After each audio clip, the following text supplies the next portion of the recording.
Hai guys, Mimin mau merekomendasikan satu lagi judul manga dengan tema suspense yang creepy abis. Hanya saja, kali ini Mimin mau buat video yang spesial buat kalian yang lagi males buat baca sendiri. Jadi, Mimin akan menceritakan kronologi cerita manga yang Mimin ambil dari volume pertamanya.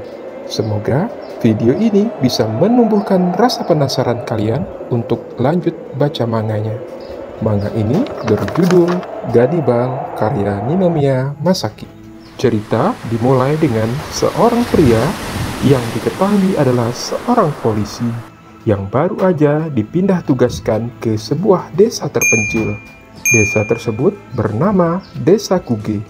Pria ini tampak akrab dengan penduduk lokal dan sepertinya juga menyukai tempat barunya itu. Sesampainya di kantor yang sekaligus tempat kediamannya tersebut, pria ini disambut oleh sang istri dan juga anaknya. Dari percakapan mereka, kita tahu bahwa MC polisi kita ini bernama Daigo dan istrinya bernama Yuki. Mereka berdua sepertinya baru saja tiba di desa tersebut. Beberapa saat kemudian, terdengar suara telepon berdering yang langsung diangkat oleh Daigo. Melihat ekspresinya, sepertinya ada kabar yang tidak baik. Daigo mendapat kabar bahwa telah ditemukan sesosok mayat di hutan. Sesampainya di lokasi, Daigo mendapati mayat tersebut dalam kondisi yang tercabik-cabik. Penduduk lokal yang ikut menemani Daigo mengatakan bahwa mayat nenek yang berasal dari keluarga Goto itu kemungkinan telah diserang oleh beruang. Namun, Daigo menyadari ada tanda bekas gigitan di tangan nenek tersebut yang lebih mirip seperti bekas gigitan manusia. Daigo juga menganalisis bahwa bekas gigitan tersebut tidak mungkin dilakukan oleh diri nenek itu sendiri, sebab posisinya yang berada di sisi tangan sebelah luar akan sangat sulit dijangkau oleh mulut kita sendiri. Mendengar penjelasan tersebut, anehnya penduduk lokal yang tadi menemani tiba-tiba bertingkah aneh dan menjadi marah. Ia lalu menodongkan senjatanya ke muka Daigo. Daigo yang menjadi bingung kemudian meminta maaf. Yang anehnya, pria itu kemudian bertingkah seperti tidak terjadi apa-apa. Orang-orang lokal yang berada di lokasi tersebut merupakan keluarga dari nenek yang telah meninggal tersebut. Mereka tertawa lalu mengatakan bahwa itu semua hanyalah candaan. Malam harinya, untuk lebih mengakrabkan diri dengan penduduk lokal, Daigo mendatangi jamuan makan malam yang diselenggarakan oleh keluarga Goto. Saat tiba di sana, salah satu anggota keluarga Goto bertanya di mana anak dan istri Daigo, kemudian berbohong dengan mengatakan kalau mereka sudah pulang ke kota asalnya. Anehnya, jawaban Daigo itu langsung dibantah oleh pria yang tadi pagi menodongkan senjatanya pada Daigo, yang bernama Keisuke. Keisuke kemudian mengatakan bahwa anak dan istri Daigo masih ada di rumah. Jawaban ini tentu saja membuat Daigo terkejut dan merasa bahwa dirinya dan keluarganya sedang diawasi. Sementara itu, istri Daigo, Yuki, yang sedang sibuk membereskan barang-barang pindahan mereka, menyadari bahwa putrinya yang bernama Masiro sudah tidak ada. Mengetahui putrinya diam-diam pergi keluar rumah, Yuki seperti mengeluh mengisyaratkan bahwa ini bukanlah kejadian yang pertama. Sambil merenung di dalam rumah yang dulunya juga ditempati oleh polisi yang bertugas sebelum Daigo, yang dikabarkan menghilang secara misterius, Yuki menyadari ada goresan pada tiang rumah yang setelah dilihat dari dekat berbunyi, "Larilah." Di sisi lain, Masiro yang berada di luar rumah ternyata keluar untuk mengejar seekor kucing. Tidak disadari, ada sosok misterius yang berjalan dari arah belakangnya. Ketika sosok itu mendekat, terlihat jelas pemandangan yang sangat creepy.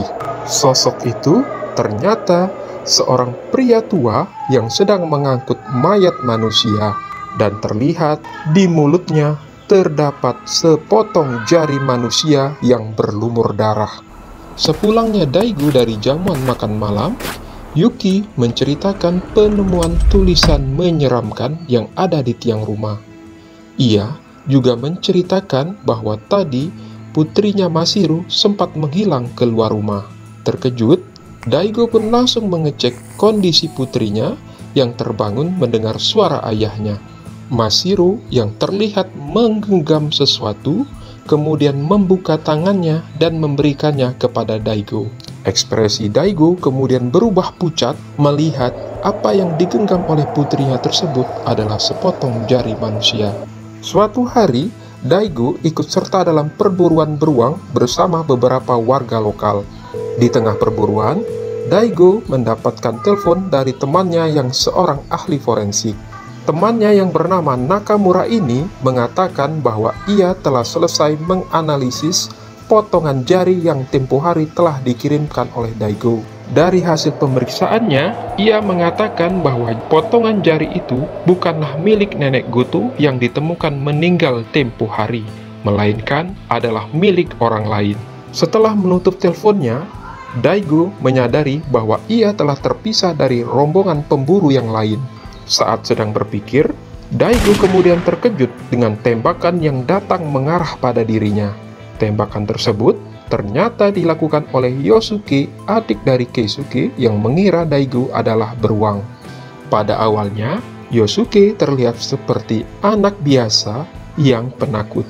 Namun, ketika Yosuke dan Daigo bertemu dengan beruang, tingkah Yosuke seperti orang lain dan ia terlihat tidak ragu saat menarik pelatuknya, membuat Daigo berpikir bahwa anak ini bukan seperti anak umumnya.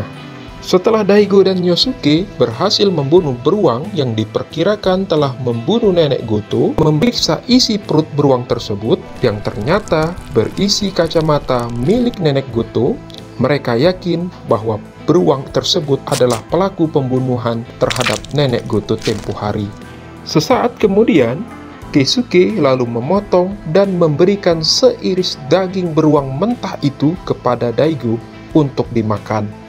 Terkejut, Daigo tentu saja menolaknya, yang langsung tidak diterima oleh Keisuke dengan mengatakan bahwa memakan hewan yang telah memangsa manusia akan membuat manusia tersebut tetap hidup di dalam tubuh mereka yang memakannya. Di sini, Daigo merasa aneh dan mulai timbul rasa curiga bahwa desa tempat ia ditugaskan tersebut menganut kanibalisme. Sepulang dari perburuan, Daigo dijemput oleh istri dan anaknya. Di dalam perjalanan, kita bisa tahu sedikit masa lalu dari keluarga Daigo melalui percakapan suami istri tersebut, di mana putrinya Masaru mengalami gangguan mental sehingga tidak dapat berbicara. Diketahui pula bahwa Daigo menyalahkan dirinya atas kondisi putrinya tersebut, serta alasan Daigo bersedia ditempatkan di desa terpencil ini adalah untuk menjauhkan putrinya dari hiruk-pikuk kota dan berharap kondisi mental putrinya akan segera pulih. Adegan menunjukkan Daigo yang masih memikirkan kemungkinan bahwa penduduk desa Kuge memanglah menganut kanibalisme. Sebab, sesaat sebelum Daigo ditugaskan ke daerah ini, temannya bercerita bahwa Osamu Kano, petugas polisi sebelum Daigo yang dinyatakan menghilang, pernah membuat laporan yang sama tentang desa ini.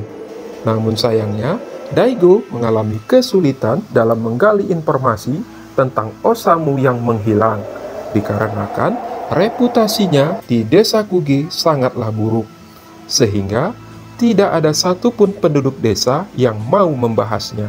Saat berpikir tersebut, Daigo tiba-tiba dikejutkan oleh kedatangan Keisuke yang ingin mengajaknya ke suatu tempat.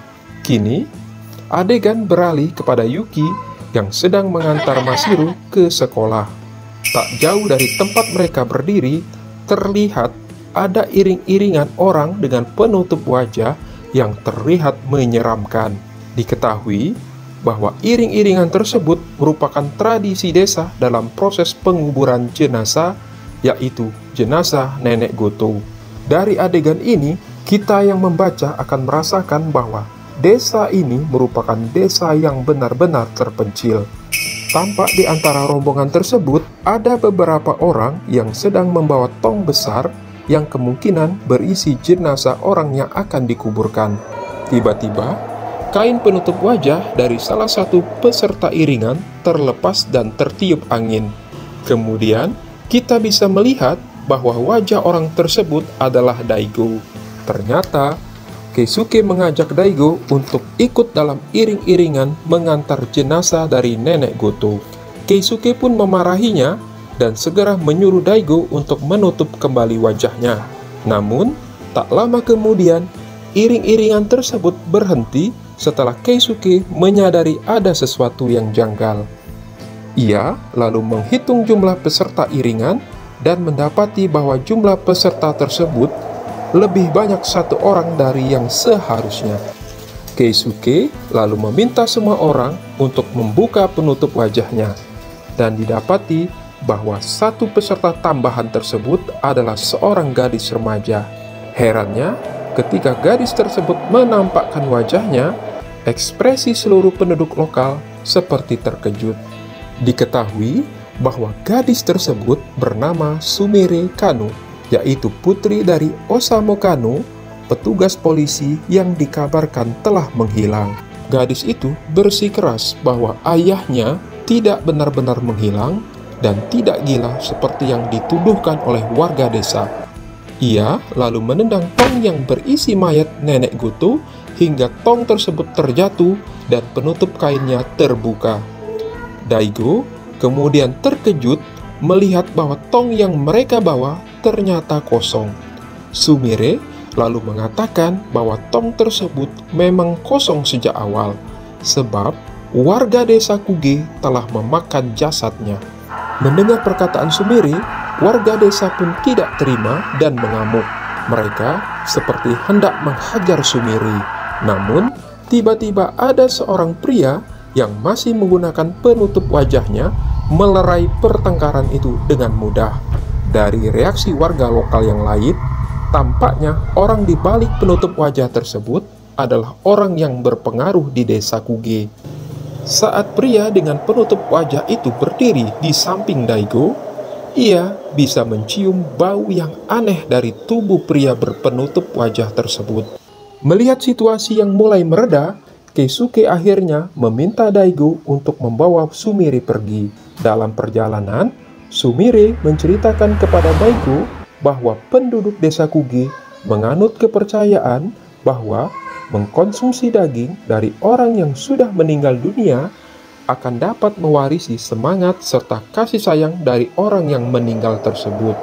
Mereka beranggapan bahwa orang tersebut tidak benar-benar meninggal dunia, tetapi akan tetap hidup di dalam tubuh orang yang memakan jasadnya. Sumire juga menceritakan bahwa terakhir kali melihat ayahnya adalah setelah ayahnya menerima panggilan dari seseorang.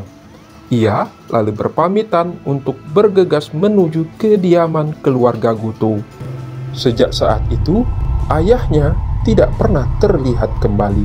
Daigo yang merasa iba kemudian berjanji akan membantu Sumire dalam menyelidiki kasus ayahnya. Karena sudah berjanji, Daigo pun lalu memulai investigasinya dengan menuju ke kediaman keluarga Goto. Di tengah jalan, ia lalu bertemu salah satu anggota keluarga Goto yang bernama Iwai. Iwai mencoba menghentikan Daigo untuk pergi ke kediaman keluarga Goto dengan menunjukkan rekaman video kemunculan Osamu Kano yang terakhir di kediaman mereka. Di dalam rekaman tersebut, terlihat Osamu yang bertingkah seperti orang gila sambil berteriak menuduh keluarga Goto telah memakan manusia. Iwai lalu mengatakan bahwa Osamu menjadi gila dan kabur dari desa itu. Daigo yang merasa belum puas, akhirnya bersikeras tetap pergi ke kediaman Goto. Di sini kita diperlihatkan dengan pria misterius yang pernah muncul di malam hari Mashiro keluar rumah. Pria tersebut terlihat sedang membersihkan gerobak yang berlumuran darah. Di sisi gerobak, tampak ada sisa kulit manusia yang kemudian diambil dan dimakan oleh pria misterius tersebut. Di sini, Mimin merasa adegan ini benar-benar menyeramkan. Kini, adegan kembali kepada Daegu yang sudah berada di depan pintu kediaman keluarga Goto. Namun sayangnya, Daegu tidak disambut dengan baik oleh pria yang kemudian menodongkan senjatanya ke arah Daegu. Pria itu lalu mengancam Daegu untuk segera pergi atau ia akan menembak dirinya. Daegu yang merasa bahwa itu hanyalah gertakan, lalu berusaha melumpuhkan pria tersebut. Yang tak disangka-sangka, pria tersebut ternyata benar-benar melepaskan tembakannya, seolah memang ingin membunuh Daegu. Perkelahian pun tak bisa dihindari, namun Daegu masih bisa mengatasi dan melumpuhkan pria-pria tersebut. Daegu kemudian memborgol pria-pria penyerangnya tersebut dan berencana untuk membawa mereka ke kantor polisi untuk dilakukan interogasi.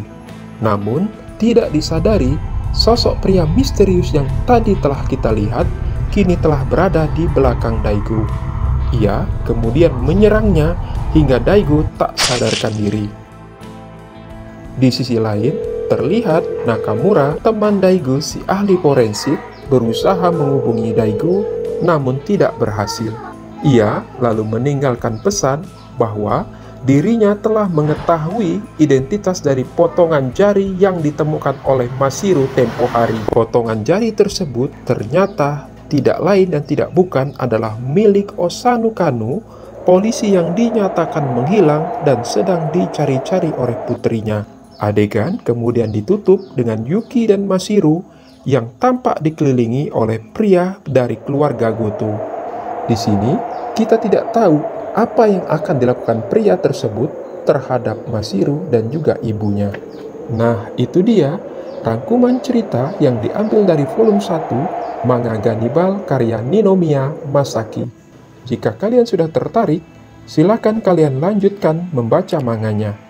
Terima kasih sudah menonton dan jangan lupa klik tombol like dan subscribe-nya.